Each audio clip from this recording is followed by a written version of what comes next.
Hello viewers and welcome back to romanmaxie Academy. Okay, and today we're looking at an interesting topic as usual, which is volume of a cone. Now, a lot of you have similar questions like this, but then may not know how to solve them, and that's what must have brought you to search for such content online.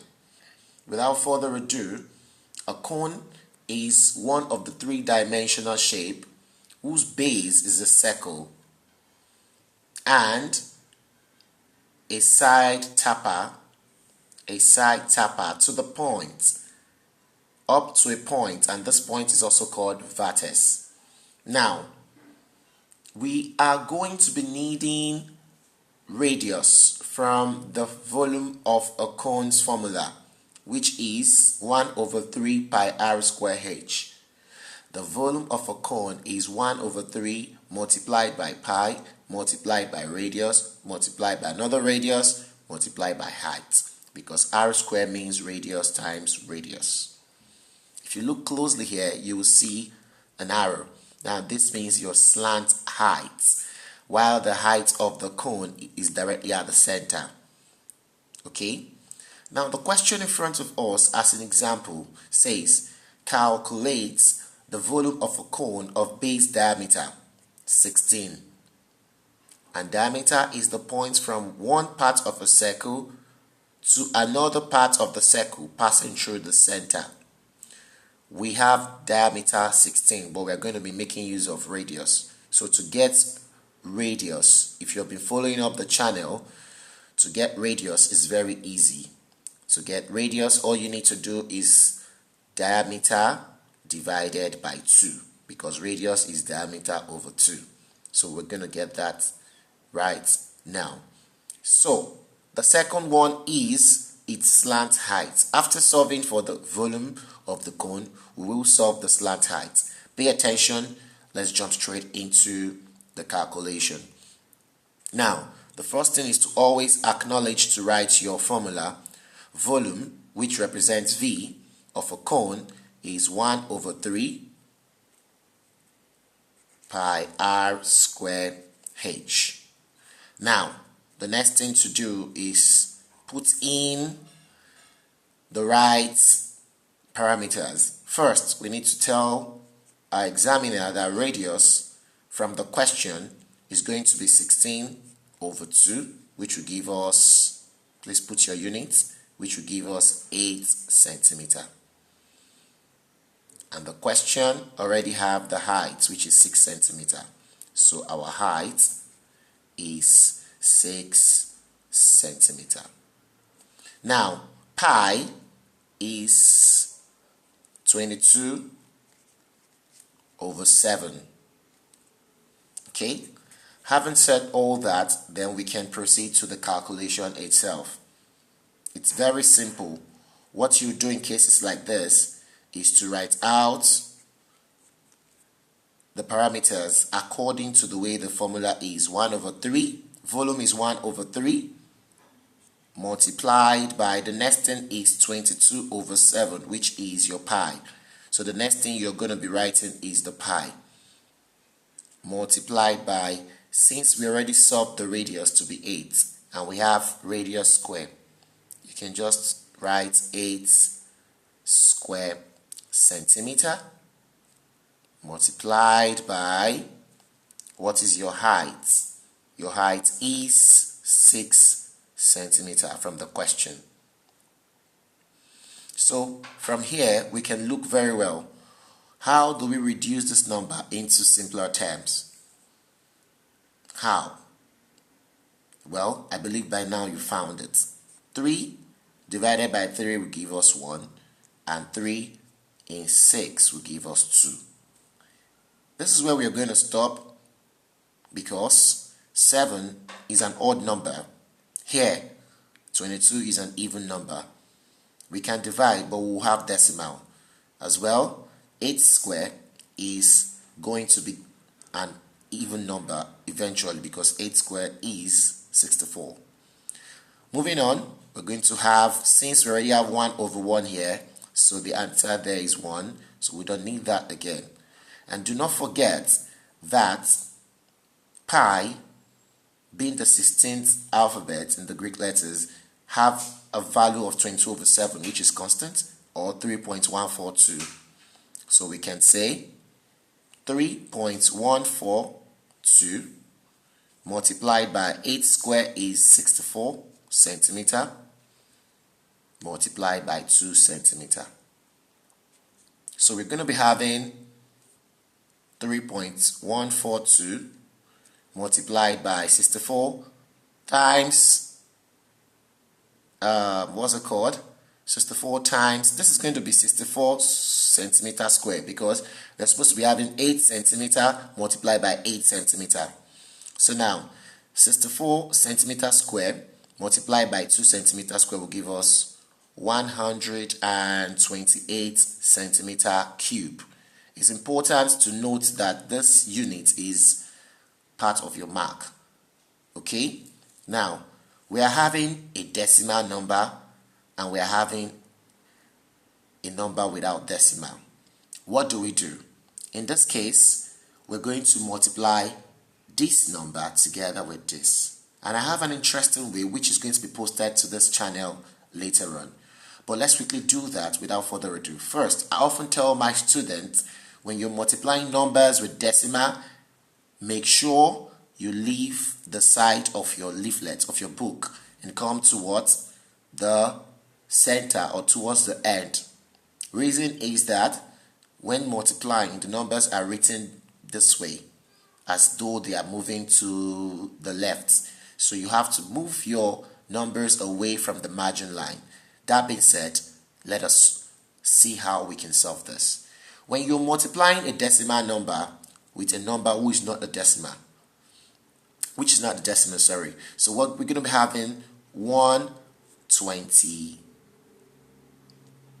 Since 3142 is plentier than 128, so we're going to be having 3142.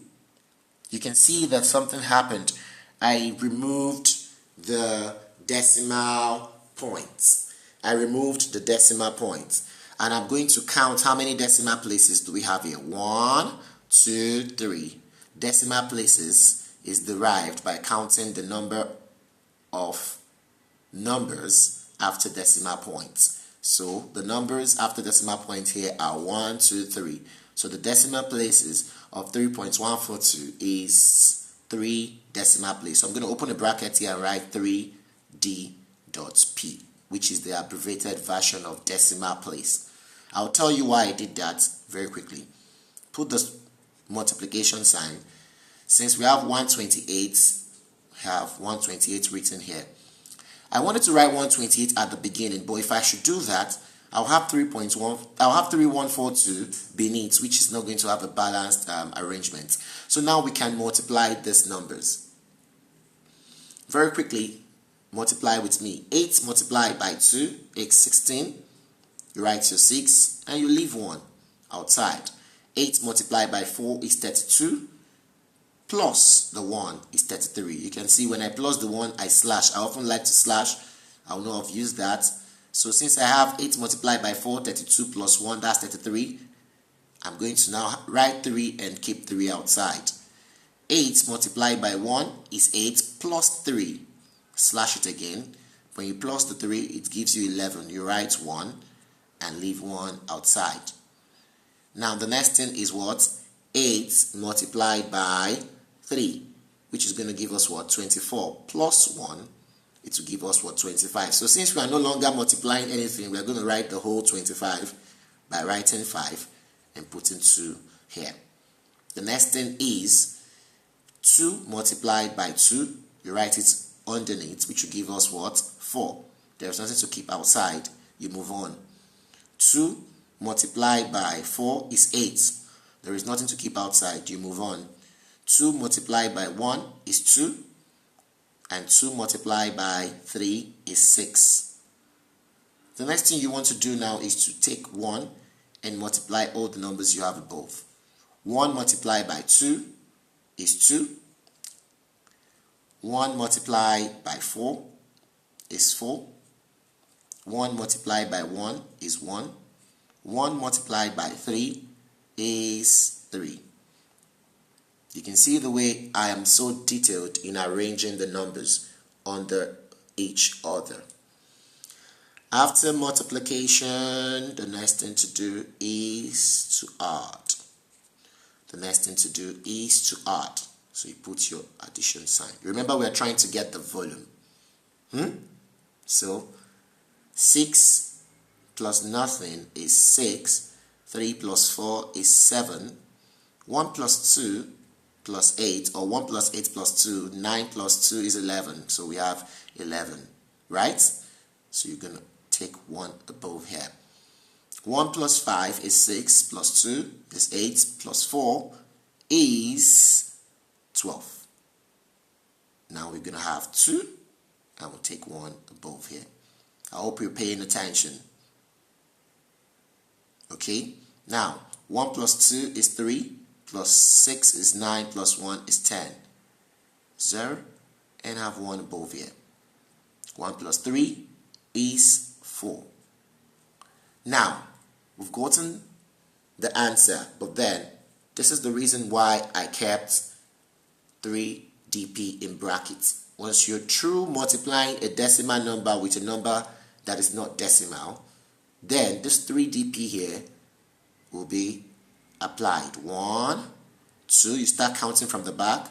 1, 2, and 3. You put your decimal points. Can you see that? So our final answer for volume of a cone here, according to the question above, will be 402.176 centimeter cube. Is that clear? This is our final answer. Now, the B part of the question says it's slant height. Now that we already have the height of the question to be 6, we can just write it here, and we already have the radius to be 8. We can also write it here. So we can just sketch something this way, and this, the slant height. Good. Now this is going to be the radius, which is 8 centimeter, and this is the height from the question, which is 6 centimeter. Now this is the length, which is also the slant height. So the previous video on this channel talked about Pythagoras rule. So by Pythagoras rule, we're going to have slant height equals 6 square centimeter plus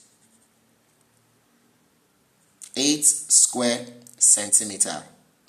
Yes, remember, by Pythagoras rule, the longer side is your hypotenuse, your opposite and your adjacent. And Pythagoras rule says hypotenuse square, which is also like your slant square. Sorry, I didn't add that.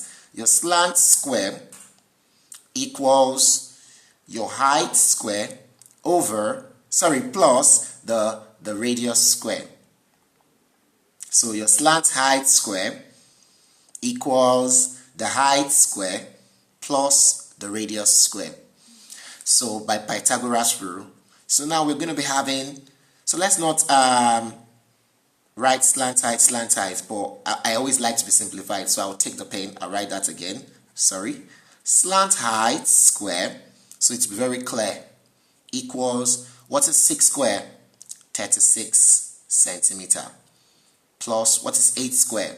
64 centimeter. Now, slant height square equals 36 plus 64 is 100 centimeter. Now to get our final answer, remember, let's just write L, since it is also L here. L also represents your slant height. So now L square, which is the slant height we're looking for the slant height. So L square equals 100 centimeter. Then we can have this square both sides, square root of both sides, find the square root of both sides. So this, looking for the square root of both sides, this will cancel the square roots and we'll be left with L. L equals, put your units. What is the square root of 100? The square root of 100 is 10. Therefore, our slant height, I like to be very detailed. Our slant height is 10 centimeter. If you've watched it this far, thank you for your patience. Alright, this is exactly how to solve questions related to volume of a cone. The formula, like I did said, is 1/3 pi r square h. And I already explained initially that there are multiplication signs in between those formula parameters. Okay, thank you very much for watching. If you have any complaints whatsoever or any complication, you can pause the video, like I often say, take it back a little and watch and make sure you understand every bit of the step before you continue watching. Please comment where you're watching from, give the video a thumbs up, and make sure you subscribe to the channel. Thank you for your unwavering support and love. Until we meet again, bye-bye everyone. Stay safe.